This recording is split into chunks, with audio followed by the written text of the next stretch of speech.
Welcome back to the BBA Podcast. We're here again with Ben Yates and Reid Mitchell. Today we're going to be talking about the newest NBA trends, such as Kyrie Irving being predictable, the NBA's Disney bubble, and of course our favorite league, the BBA. Reid Mitchell, start us off with Kyrie.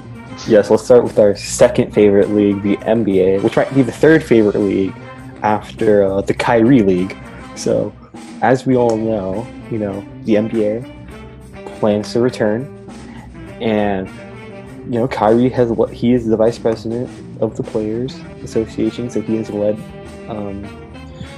led some conversation with players about discussing the restart, and his idea is that they should skip it and focus on the social reform that's happening right now. So this is a big movement and completely understandable for Kyrie.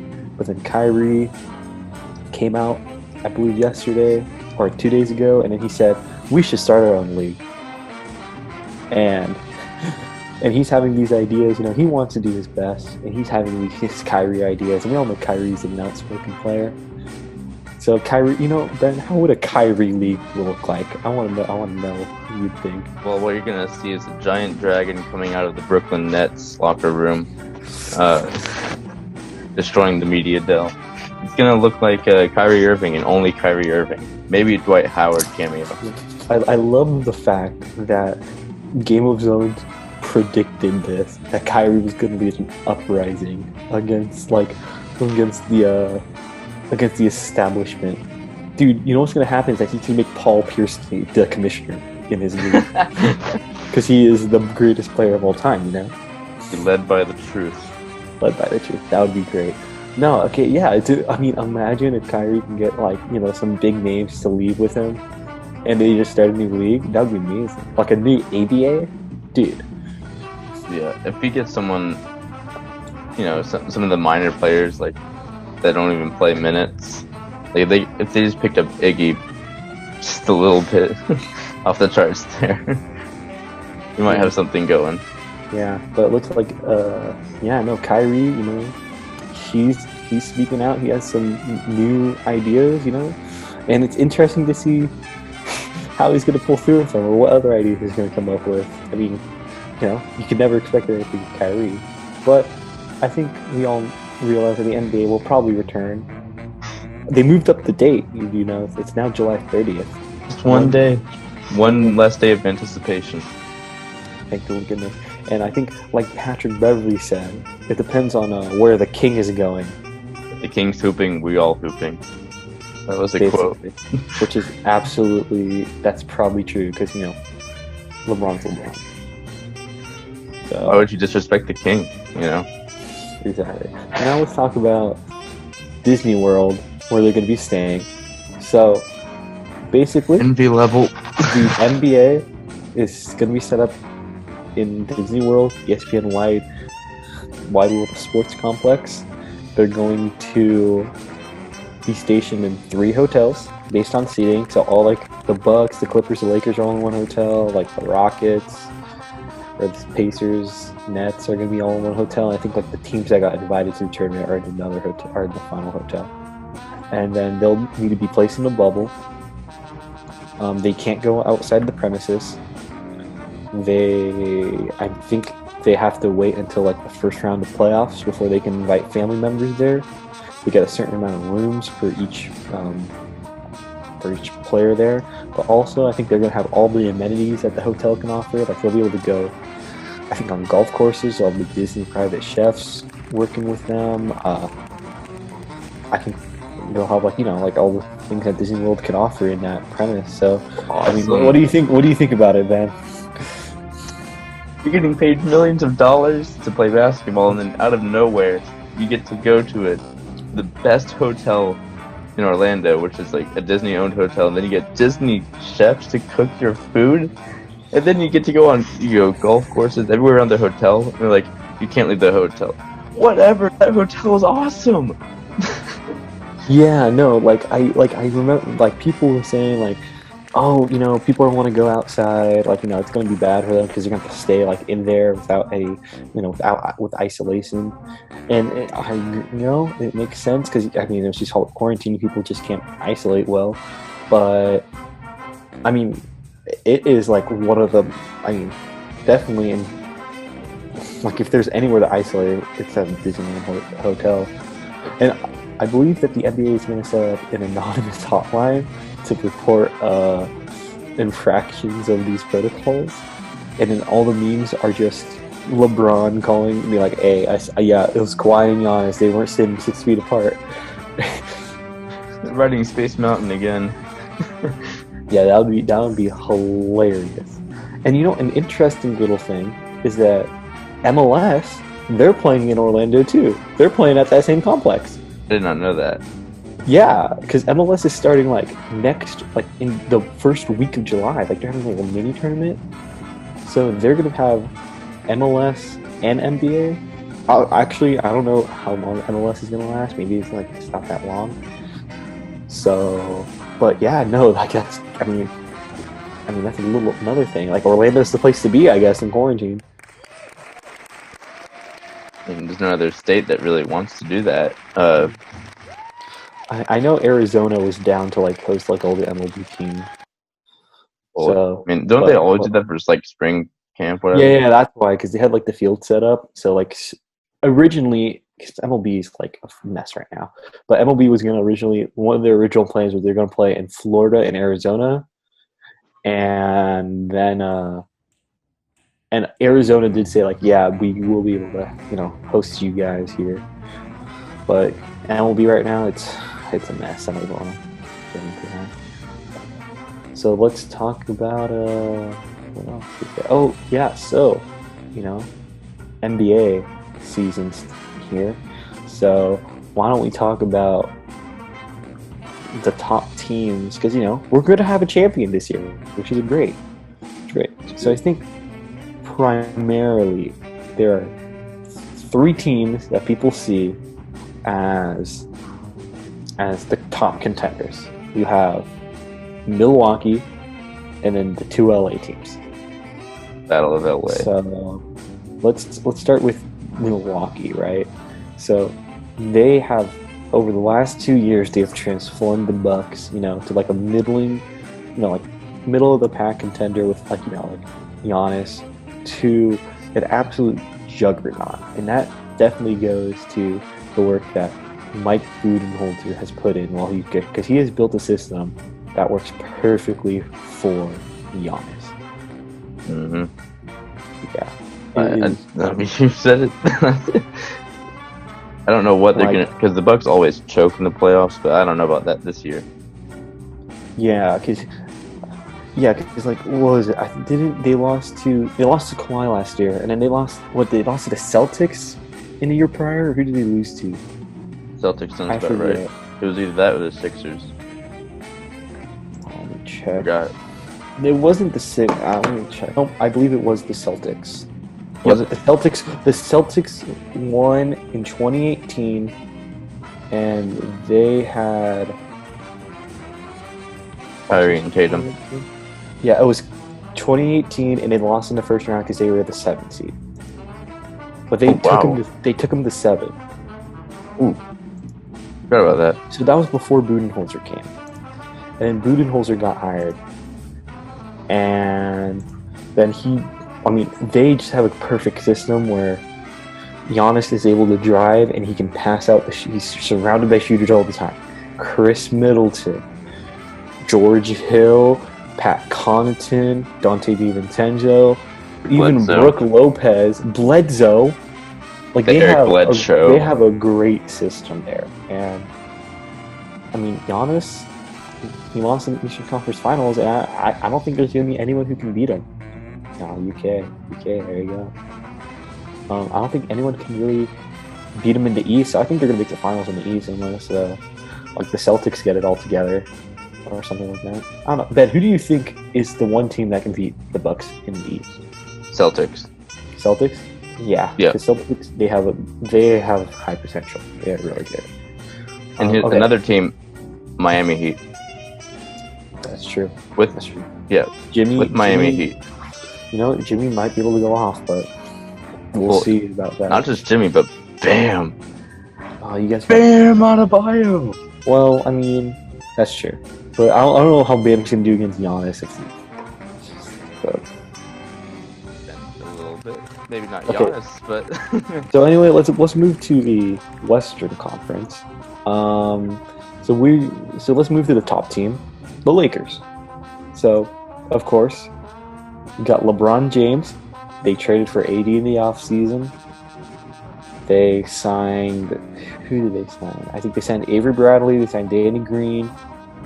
Boogie. You know? And I think people really thought, like, it didn't look like a great team coming into the season.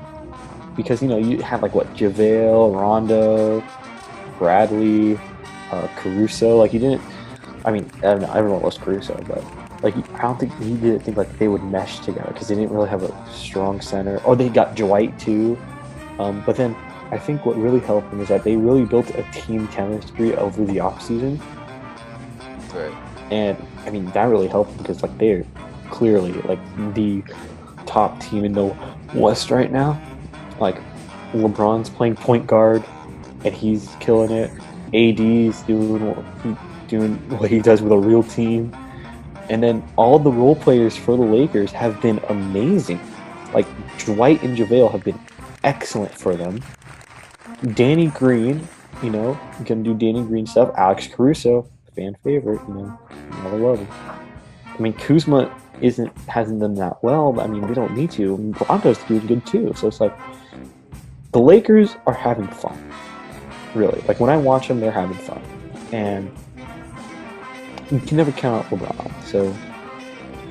If you put LeBron in the playoffs, it's almost guarantees going to the finals. Yeah, he's going to make sure. We don't know about playoff LeBron in the East. Let's see how he handles the West. Because if he can handle the West, oh my God, that would be incredible. Because LeBron, you know, he's going to be rested because he didn't make the playoffs last year, so he had a good offseason. And also, he has this giant break right now, so he can get rested. But yeah, no, the Lakers look scary, especially because they're so big. Like they'll just dominate down low. They look like an old school. It looks like an old school team a little bit because they can just drive and dominate down low. Crazy.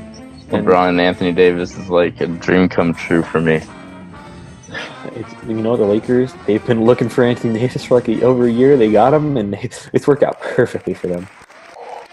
So, and now let's get to the team across the hallway from the Lakers, the LA Clippers. Your favorite team ever. So, the Clippers, you know, last year made the playoffs, shocked the world. They were just like never gave up team. Like they just a bunch of roster pieces thrown together essentially that people thought, but then they started out the season amazing and they ended up making the playoffs.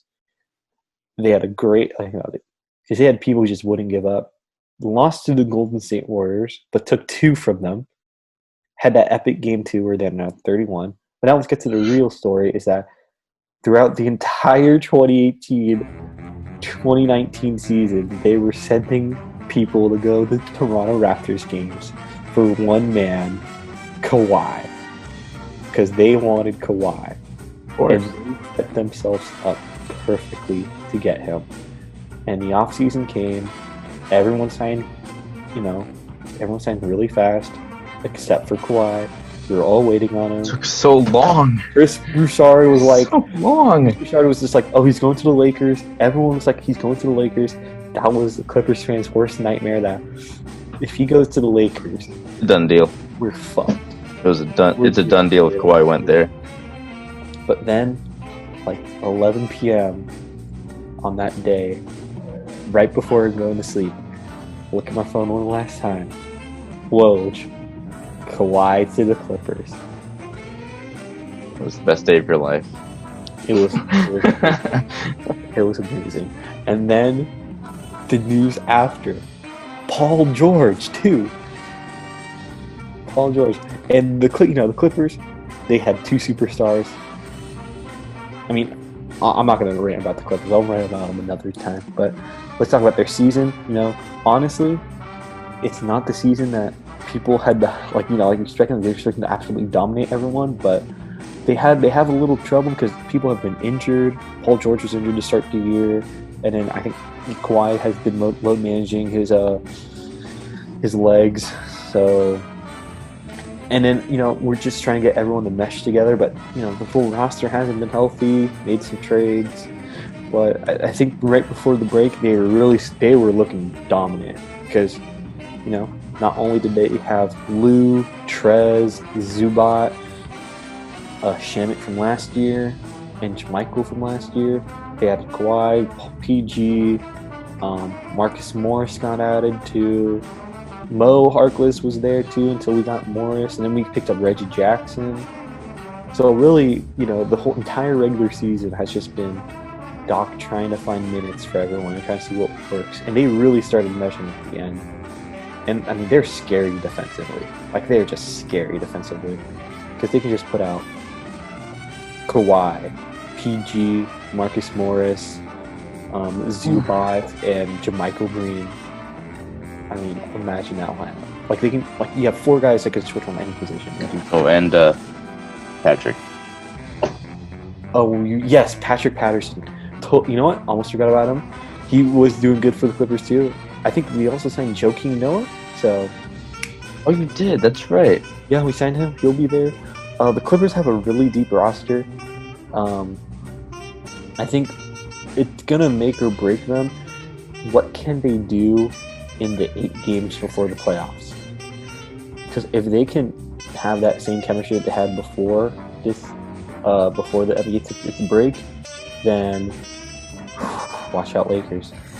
Well, with load management, Kawhi's been taking a bit of a breather, so if he starts playing the rest of the games now, I think you can watch that. Like, the Lakers would have to sleep with one eye open. Yeah, I Kawhi think, is staying in. Yeah, just letting you know, Clippers 5.5 games behind the Lakers for that 1 seed. It's possible that they catch them for that 1 seed if the Lakers just suck. That's probably not going to happen. Yeah, no, but let's see. The Bucks, they're looking for their first championship since Kareem was there, I think in like the 70s. And they deserve it. Lakers looking for their first finals appearance, or the first playoff appearance in 7 years. Long. First finals in since 2010. Yep. And then the Clippers, they're making the playoffs again. They're looking to make their first Western Conference finals ever, and hopefully win their first finals.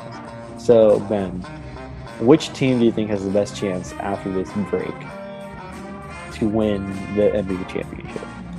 There's a lot of different factors into that, but I think if you put LeBron in the playoffs, it is very hard to beat him.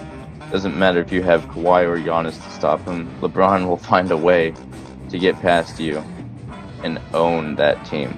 I don't know what anyone could do to stop LeBron, especially if he has Anthony Davis on his side. LeBron has carried worse teams to the finals before. This is probably his best team since Miami. You know what? You do have a point there. The Lakers, they look good.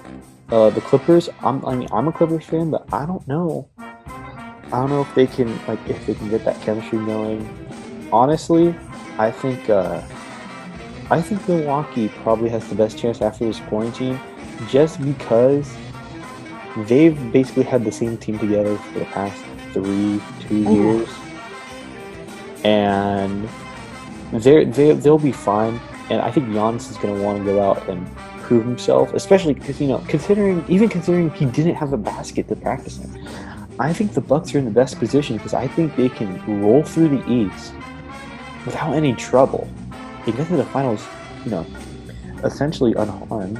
While the Lakers and Clippers, they'll have to play Dallas in the first round. You guys might have to play Portland. And let's see. So the Western Conference playoffs right now, the Lakers would have to play Memphis if they started, and the Clippers play Dallas, and then they would have to play Denver, and you guys would have to play Utah or OKC. I think it would be very difficult in the West at least in the second round and beyond. And I think the Bucks, they would have to play Orlando, then either Miami or Indiana, and then Boston or Toronto. And I think until you reach that Western Conference or Eastern Conference Finals, really, they'll probably be fine. And I think that's going to help them out. The other factor is that what if the Nets make the cut? They're in the playoffs. So what if Kevin Durant and Kyrie are both there? It could happen, but also Kyrie and KD both said that their season's done. So that's true. So there's no way they're playing, unfortunately, for all NBA fans. Okay, so let's jump to the BBA, our favorite basketball league. So once again, it's the league that me and Ben have. We have teams. We have 4 teams.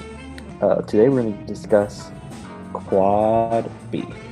So Ben, Quad B, my favorite team. What does Quad B stand for? Well, I came up with this as a sophomore, so I don't want to get made fun of for Big Blue Baller Boys. It was in spite of Big Baller Brand at the time. It was going to be Big Blue Baller Brand, but I thought that was copyright, so I thought just put boys instead of brand. What was it? I saw someone wearing a few days ago. I saw someone wearing a BBB shirt. I'm like, dang. That's crazy. I haven't heard about that a lot. But anyway, let's get back. So Ben, let's see. Let's run down. So right now your current team, you have. So you're the captain, and you also have the I believe the MVP, Scott Mitchell. And then you reigning Finals MVP too. And Mitchell, he is my brother. He's definitely better than me. He's really good. So then you also have Zach, one of Scott's friends. You have JP Mark on the bench. Fellow trombone, JP clarinet. And then the 2 towers. Josh Garcelon and Sean Hawk. Sean, who's a good friend of ours, and then Josh, who's a baritone. Oh yeah, and Ben plays the saxophone because we're band basketball sisters. We play instruments. So Ben, what would you say the style of your team is? I think we are a team that loves to shoot. We all think we have it. We all think we are hot. Wherever we're going. I think we have a lot of people who want to hold on to that ball forever and never let go. And that's Mark and Scott and myself. I don't want to let it go. But when we find an open guy, we know where he is, especially down low. With Josh and Sean, now Mark, we're now a post-centric team as well. It's true. You guys have a lot of big guys, even last year too. And Big you guys got a lot of 5. good rebounders. Yeah. So you're shooters. So what you're saying, you guys are the Rockets.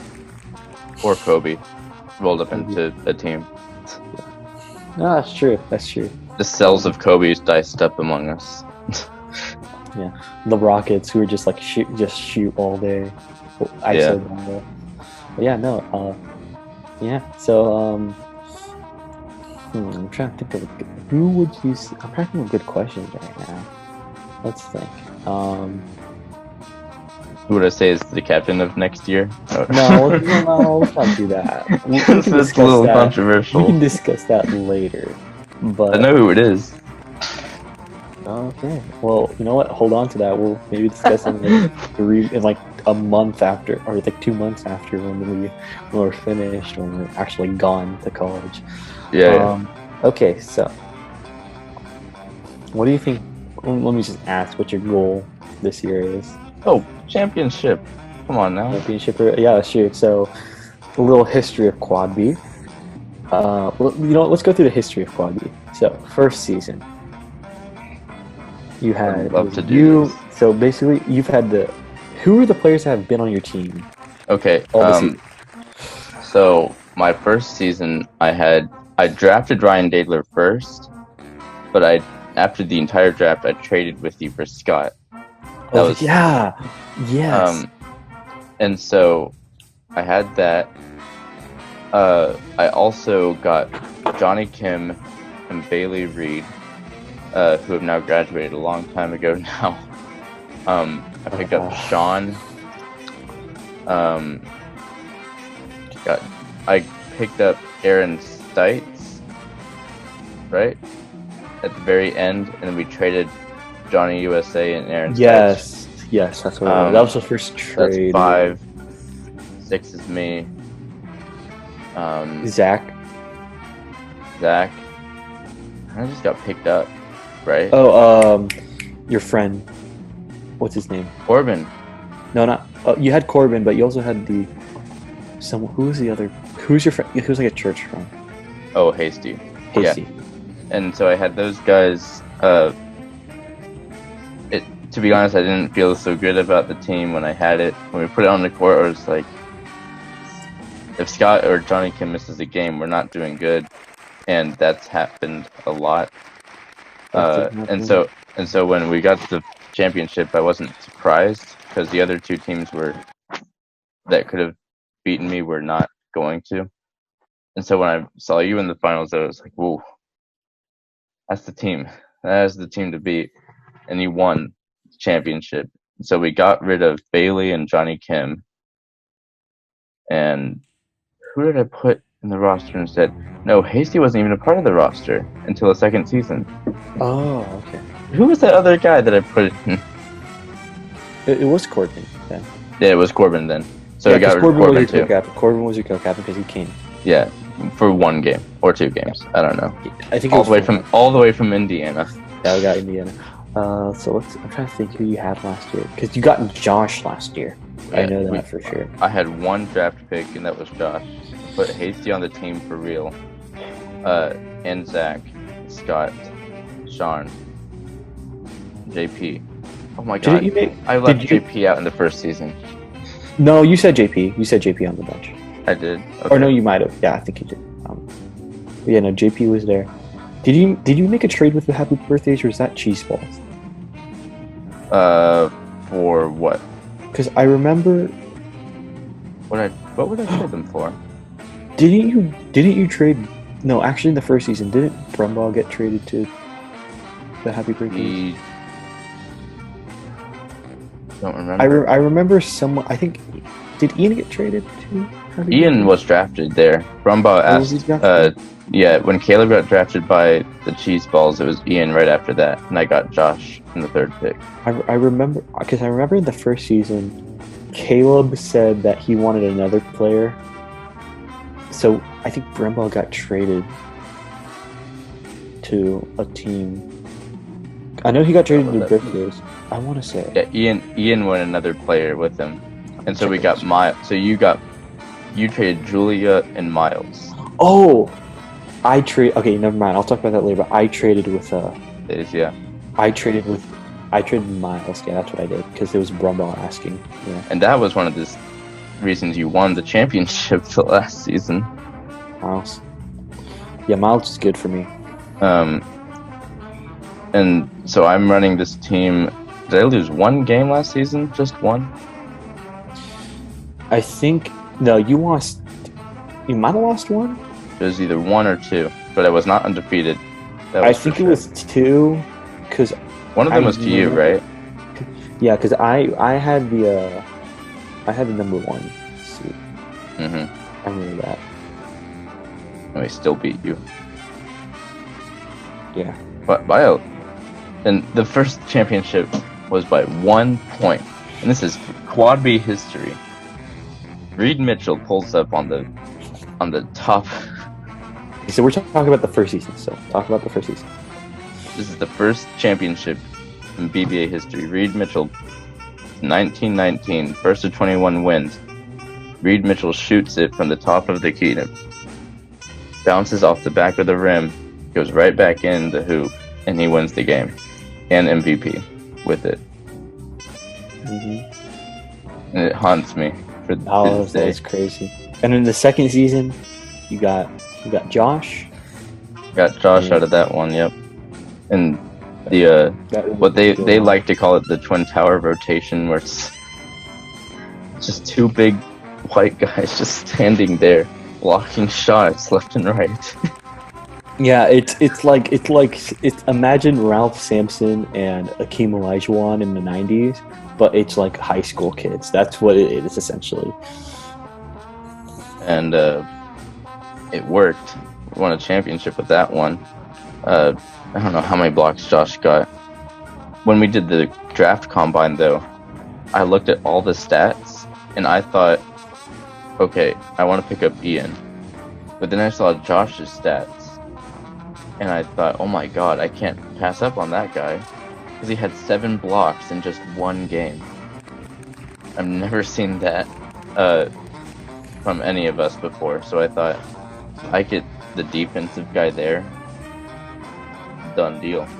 And so I had to convince Jackie that she didn't want Josh. I had to play a whole game there and convince Jackie that she wants Ian, not Josh. And the saving grace was Brandon Brumbaugh when he said that he actually wanted Ian. And I was like, yes, this is exactly what I needed. And so I got Josh, and the rest was history. And now we're on this season, where I once again had another pick, just one pick. Actually, I had 2. And I traded one of them for Mark Bailey. You did? So now that's your roster. Yep. And I put Preston on the team too. Yeah. Easy. Really good. So yeah. Let's see. So yeah. That you've doing a good job of building teams. I practice on NBA 2K. That's what you did. Yeah. So I guess next podcast we'll talk about my team. Oh yeah. More, but in the meantime, let's talk. Ben, do you have anything you want to talk about now? I do want to mention, because we're probably going to release this video before our actual statement, but there are decisions being made on BBA.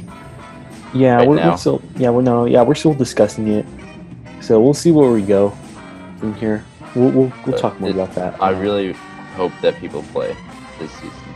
Yeah, no, because we're having stuff happen. We all know what's happening, Corona. But well, you know what?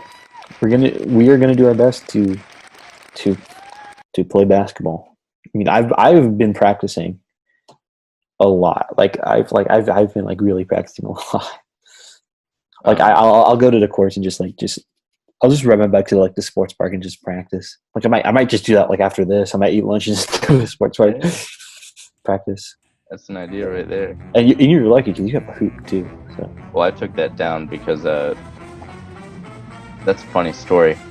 So we rent a house, and our previous owner had a cigarette problem. Yeah. And he was hiding it from his wife. And literally physically hid the cigarettes everywhere. When we moved in here, we found some behind the mirrors, just taped to the wall. Some just hidden under the drawers. But the weirdest thing, the basketball hoop, we filled it with water, and eventually it evaporated, of course. But it let off this stench. It smelled bad, really bad. So I brought it over to pour it out, what was in there, and this green blob of bad stuff just came right out like an ooze. It was bad. I thought it was rabbit feces or anything else. But after I took the hose and just sprayed that thing down just to see what it was. They were cigarette butts, hundreds of them used. Damn. So every time he smoked a cigarette, he put it inside the basketball post. That's crazy. because he wouldn't put it in the trash can for his wife to find. We put it somewhere where she'll never look, in the basketball post. No one looked there. Damn, man, that's actually crazy. Next time I play, I'm gonna be like, hey, you smell the cigarettes there? Yeah. The liquor store, you know? I'm gonna start, what I'll do, I'll just start, like, figuring out, Jordan, how to Jordan and take things personal. That's what we're gonna call it now. And when someone, like, takes stuff personal, we're gonna be like, oh yeah, he's doing a Jordan now. Jordan. Thank you, Last Dance producers, for giving us that. I love how, like, the last, like, 3 episodes are basically just him, like, saying, like, oh yeah, no, so the reason I won this one is because I took this personal. This guy. I took this one personal and this one personal. That was the best thing about The Last Dance, is that he just took everything so personal, and it fueled him so. Like, my mom was watching it, he was like, what an ass. Like, he just, like, let him win. Like, I was like, Jesus. I was like, dude, this is the funniest thing. Yeah. He just doesn't stop. So, let's see. In my little, because, you know, I'm banned, so I'm a little bit of a nerd. So, Percy Jackson. God. Disney We're going Plus to series. Jackson We got now. a Disney Plus series. Thank the Lord, no more movies. What else? Oh yeah, the so I don't. Did you read Percy Jackson? Have you, like, followed it? Not at all. Nope. Okay, so basically there's 3 Percy Jackson series essentially now. Plus he made one on Egyptian mythology and also Norse mythology. And Riordan's now, the author, is now, like, sponsoring people who are, like, writing books about other people's mythology too. So that's pretty cool to see. But he wrote the 3rd one, Trials of Apollo. It's, 5 books in the series. The 5th book's coming out this September, so I've been rereading all of those. The Trials of Apollo, just to catch up. There's some crazy stuff that happens. I mean, if anyone who's here watching Percy Jackson, you know what happens in that 3rd book. That's crazy. And then, yeah, Ben totally knows what I'm talking about. And then, this is the BBA podcast, and Reid's bringing up Percy Jackson. Like, of what the course, hell do you dude, think you're doing? yeah, You're what do you want me to fouling. do, You're bring up fouling Avatar? our show. with Avatar? this. You want to bring up Avatar? Why bring up anything? It's basketball. Does Avatar play basketball? You know what? We made the BBA for fun. We're gonna bring up other stuff today, dude. I've been watching Avatar. Have you been watching Avatar? No, I've never watched it. You haven't watched? Do you have Netflix still? Yeah, I do. Dude, you gotta watch it. My It's so sister's good. watching it. Dude, your sister's better than you right now. No, Jeez. I take that personally. Now you gotta watch it. You gotta do it, Jordan. You gotta be like the biggest fanboy. Bro, I'm so excited. So all you Avatar fans, I'm about to get on episode 6 of season 2. You know who shows up in that? I'm so excited to watch that, dude. Freaking Toph is coming in now. Yeah, no, I mean, come on, we gotta talk about other stuff, maybe just basketball. We gotta expand our audience, Ben. Well, maybe next time, Reid, we can talk about the best Marvel movie. Yes, we'll talk about Marvel. We'll definitely talk about Marvel next time. All right. Well, okay. That means we have to do it next. Yeah, I think this is a good way to end it for today. Yeah, so with the Kyrie, the BBA's bubble. I can't wait BBA's for bubble, the NBA's bubble. Yeah, BBA we're gonna live in Embassy Suites, and we're just gonna live there. Sounds awesome. Yeah. Hopefully next week Kyrie would have started the basketball revolution. He's starting to take over. He overthrew the commissioner. The media deal. He's gonna overthrow the media deal. Hopefully we get some more NBA news. That would be amazing. I think that's it. Yeah. Y'all. So, see you guys next week. Go electric guitars as always. Push the like button, please. Make sure to subscribe and hit that like button. Just No. hit that. Yeah. Oh yeah, wait. I need to do something first. So, I was reading the comments on the last video. Oh, good. Here we go. And I saw This is my favorite. a certain someone who commented on the way I talk. Mr. Mark. Which I can Mark. actually pull him in here right now if he wants to be in the No, podcast. you know what? You know what? No, I'm gonna take it. Be like, Mark, if you're watching it, you're probably gonna be watching this. You know, you know. I mean, I'm agree. I sound pretty bad, but I mean, you probably sound worse. Not gonna lie. So, I mean, Mr. Florida man, there. Oh, I'm Mark Bailey. Come on, man. Funny. Haha. There we go. Yeah. So now we're gonna start a beef between me and Mark right now. That's what we're gonna do. That's what I'm gonna do right now. I'm gonna start beef. I can't wait to go into the comment section and start like just cussing each other out. He's gonna be a guest one day. That's gonna be so fun. You two are just gonna be talking. I'm just gonna be in the back, like, dude. That's Mark gets on. That's gonna be so chaotic. It's gonna be amazing. Be episode 5. Do we want him on? Yeah, we'll get him on episode 5 after we get episode 5 for sure. We'll You're watching this, Mark. 3 more. Just for you. Very good.